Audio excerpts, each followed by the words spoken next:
guys, on this video we'll be reviewing for the being the circle section. First and foremost, let's go ahead and get our quadrants cleared up, because that's the first thing that we should ask ourselves on our unit circle. We always have to ask ourselves, where are we? Or find out where we are. So that's my step number one. So here are your options. So we know that this is our x-axis and that's our y-axis. And based on what we have on this one, since my x on my right, it's positive, and on my y, I'm on the upper side of it, so it's also positive. On my second quadrant, my x is on my left side, so it's going to be negative. My y is still on the upper side, so it's still positive. On my third quadrant, my x is on the left side, so it's going to be negative. My y is on the down lower side, so it's going to be negative as well. Likewise, on my fourth quadrant, my x is positive this time, however my y is still on the lower side of the quadrant, so it's going to be negative. Now that's going to help us determine where we're lying, as well as the other stuff combined. Now the second step that we decided to go over that we always need to know is what type of triangles are we, or what type of triangles are we dealing with. So triangles, or there were some other types when it wasn't, so nah, that's what we said.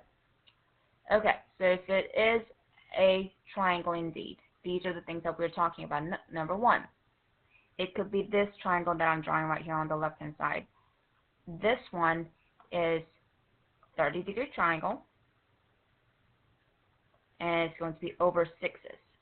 Now we said in our classes, if anything something over 6, we'll have coordinate points of root 3 over 2 and root 1 over 2. And I'll point out the patterns here in a second.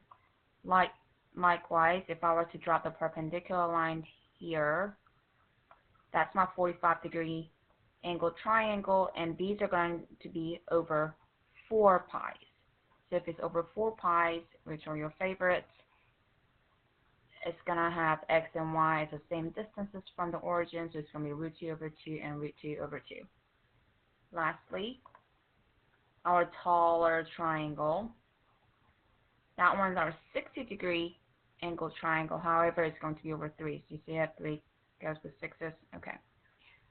So over 3s, if it were to be over 3s, we say it was going to be root 1 over 2 and root 3 over 2s. And as we go around the corner points, the signs will change. Now, the things that we pointed out in the classroom, there were a lot of patterns that we saw. Some of you guys just automatically knew what I meant by short and tall in relation to y's. However, there was a shortcut that we decided to remember. Since 6 is the biggest number out of these 3, it's going to start with the biggest number that can be inside the square root, which was 3. And 3 always goes with 1. Likewise, 3 is the smallest number that we can have as a triangle in a unit circle, so it's going to start with the smallest number, which is 1. I believe that with 4s, you guys didn't have a lot of problem with remembering that, so we're just going to leave it there. Now, how about the whole nap part? If it's not one of these 3 things that I am highlighting, if it's not one of these 3 triangles, then this is not a triangle at all. So these are the ones that you often see it as like something over 2 pi's or just something pi's. Okay? Now those will be on our quadrants, and on our quadrants, our corner points are not going to be over 2's, because these are just going to be regular coordinate points with the distance of 1. So this will be our 1, 0, because I went right 1, and this will be my left 1 and didn't go up or down any. Over here I didn't go left or right, however I went up 1. Likewise, I went down 1. My radians for those measures would be, this one is our 0 or 2 pi when we restricted just from 0 to 2 pi. This one will be my pi, 1 over 2 pi or pi over 2, and this one would be our 3 over 2 pi.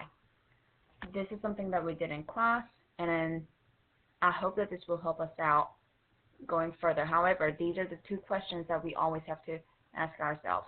Number one, what quadrant are we on? And number two, is it a triangle or is it going to be the four corners that we always talk about? On our next video, we're going to talk about how we can use these two facts on actual problems.